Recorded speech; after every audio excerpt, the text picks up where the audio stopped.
Olá, oitavo ano. Hoje nós teremos mais um vídeo. E neste vídeo nós iremos conhecer as características dos reinos. Na última aula nós vimos que os seres vivos, eles possuem uma ordem, Uma classe taxonômica, que é o reficofágio, reino, filo, classe, ordem, família, gênero e espécie. Então, os seres vivos estão organizados nessas classes taxonômicas de forma hierárquica. E eles, por si só, ou seja, com as características que se assemelham, eles estão dentro de reinos, que é o topo dessa classificação, dessas características taxonômicas, que são os reinos. Então, os reinos que nós vimos foram 5. E são eles: reino Monera, Protista, Fungi, Animalia e Plantae. O reino Plantae nós vimos no 7º ano. Nós iremos conhecer hoje o reino Monera. Quem faz parte desse reino Monera? Além do reino Monera, nós também vamos conhecer os vírus e vamos aprender qual é a diferença entre eles. Então, no reino Monera são as bactérias. Então, o reino Monera compreende as bactérias. Quais são as principais características dessas bactérias? As bactérias, elas são seres unicelulares. Isso significa que possuem apenas uma única célula. Elas também são procariontes. Se vocês estão lembrados, procariontes, isso significa ser procariontes e são indivíduos que possuem células destituídas de membrana, ou seja, o seu núcleo, não possui núcleo, e o seu material genético ele está disperso no citoplasma. Então, como diz, procariontes, pioneiras, as primeiras células.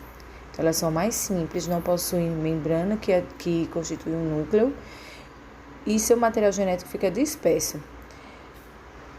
As bactérias, elas também podem ser autótrofos ou heterótrofos. Autótrofos, então algumas conseguem produzir o seu próprio alimento. Já as heterótrofos, porque não conseguem produzir seu próprio alimento.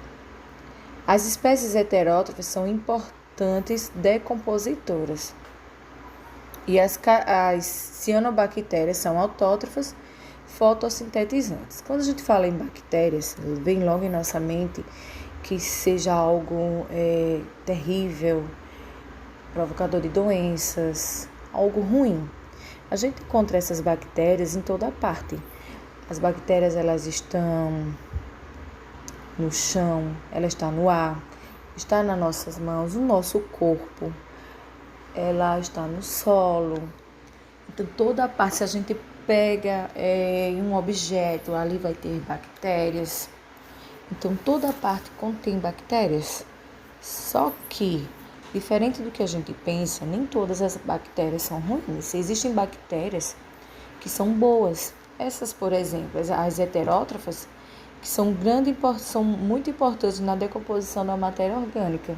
Então, elas fazem a reciclagem da matéria orgânica, devolvendo à natureza a matéria decomposta, que será reutilizada. Então, essa bactéria está fazendo a sua parte. A bactéria do nosso corpo, na flora intestinal, por exemplo, ela auxilia, ela ajuda na digestão, por exemplo, dos alimentos. Auxilia nosso sistema digestivo. Existem outras hienes, bactérias da nossa boca, nossa mão, nossos pés, existem várias delas. Nem todas são ruins. Então, há bactérias causadoras de doenças, sim, como tétano, tuberculose, pneumonia, conjuntivite, a hanseníase, a disenteria, a bionorragia, sífilis, cólera, difteria, coqueluche, cárie, meningite. Então, existem 2 tipos de meningite: bacteriana, que é provocada pela bactéria, o botulismo, leptospirose, entre outras doenças causadas por bactérias. Então, exemplos, nós temos aí bactérias e cianobactérias, são indivíduos que fazem parte desse reino. Então, como eu falei a vocês, as bactérias, elas podem ser ruins, claro, provocadoras de doença, mas também elas ajudam auxiliam, ajudam nos seres vivos. De que forma? Atuando no nosso organismo, como na digestão, né? Na flora intestinal e também na decomposição da matéria orgânica. Esses seres, como as bactérias, eles são seres microscópicos, né? Eles são pequenos, eles não conseguem ser vistos a olho nu. Mas as bactérias, elas podem se encontrar em colônias. Como assim colônias? Juntas, em grandes quantidades. Então, quando elas estão em grandes quantidades que formam uma colônia, elas conseguem ser vistas a olho nu. Então, é um micro-organismo que sozinho a gente não consegue ver, mas se associado, né, juntos, eles conseguem ser visíveis a olho nu. Então, outro micro-organismo, né, os protistas também é um micro-organismo, mas que nós não iremos conhecer agora. Nós iremos conhecer os vírus. Por que os vírus? Eles não estão em nenhum reino, porque os vírus, eles não são considerados ser vivo. Eles não possuem célula. Pois é, os vírus não possuem célula.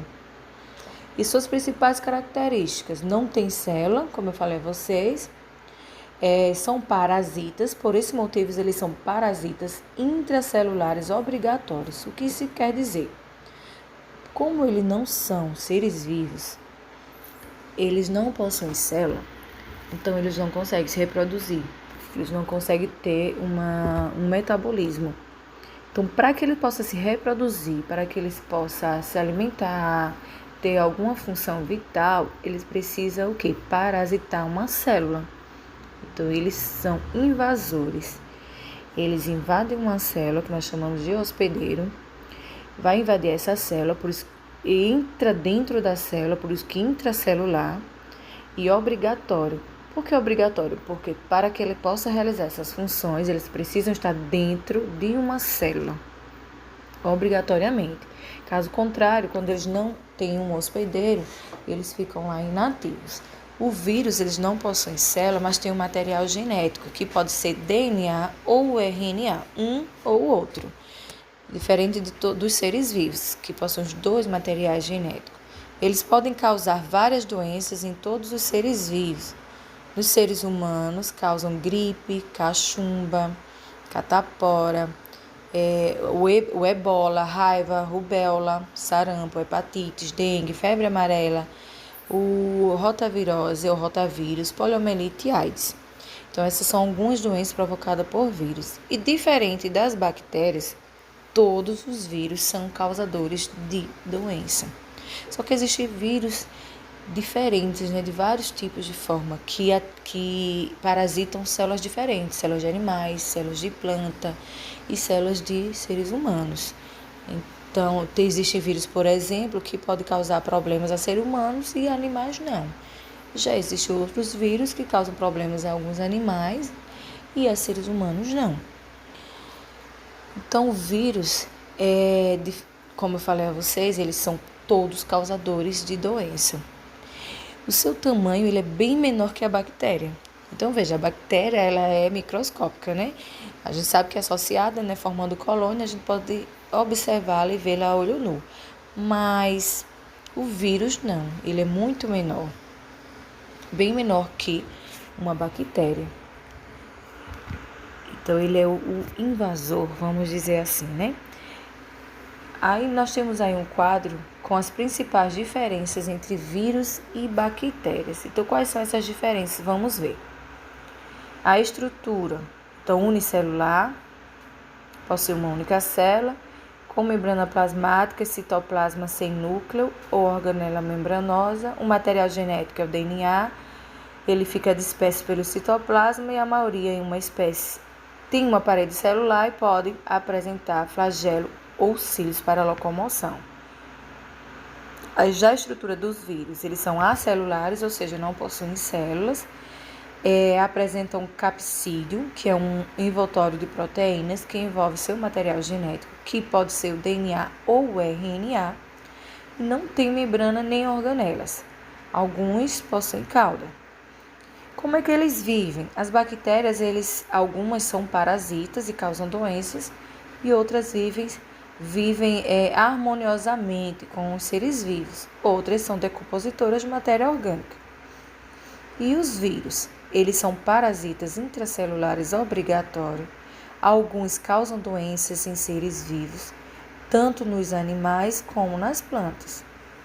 São sensíveis aos antibióticos? As bactérias, sim. Já os vírus, não. O que são antibióticos? Antibióticos são medicamentos, que têm uma ação contra as bactérias. Então, ele pode combater as bactérias e serve para a prevenção de doenças causadas por bactérias, mas, porém, o melhor, nós temos esses antibióticos, apesar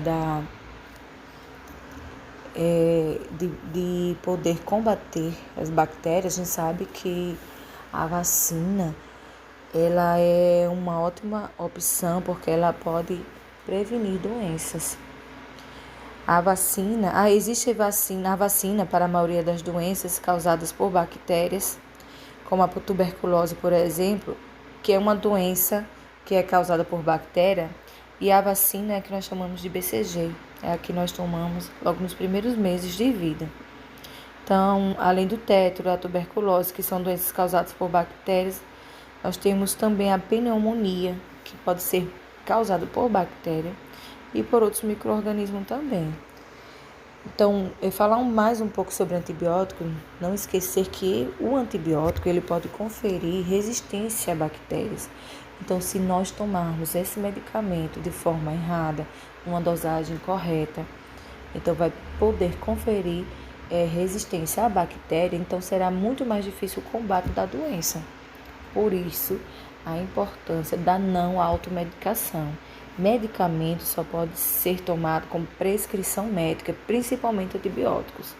Anteriormente, alguns anos atrás, o antibiótico era de venda livre. Hoje, a gente sabe que o antibiótico ele precisa de receita para que possa ser liberado nas farmácias.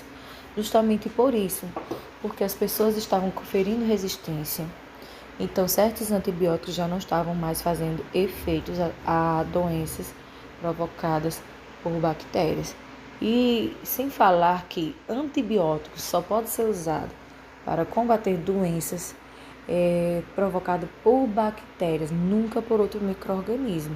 Então, se eu sinto uma dor ou outra, como é que eu posso dar o meu diagnóstico? Não sei se foi provocado por bactéria ou vírus, então não posso tomar antibiótico.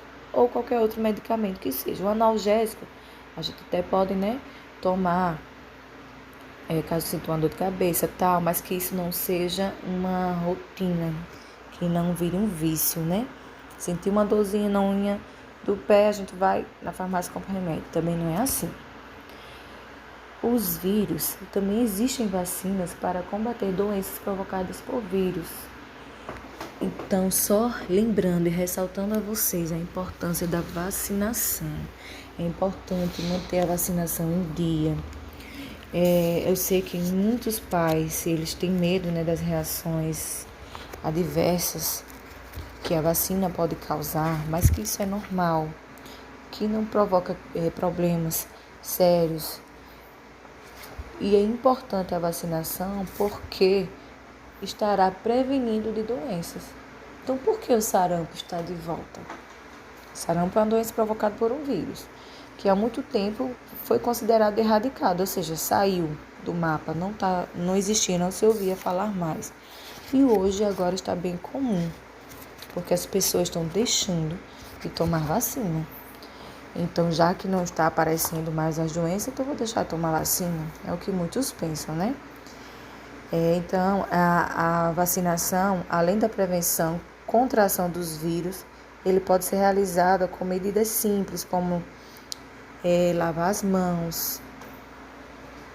A vacina, ela previne, mas a medida simples de higienização, como lavar as mãos, lavar bem os alimentos, ao tossir, cobrir a boca e logo após lavar as mãos para que não esteja contaminação de outros locais, não tocar em pessoas após tossir ou espirrar.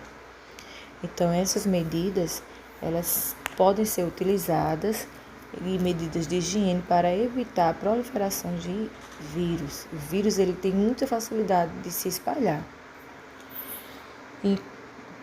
Então é isso. Espero que vocês tenham entendido qual é a diferença entre vírus e bactérias. E entender que bactérias eles fazem parte do reino Monera.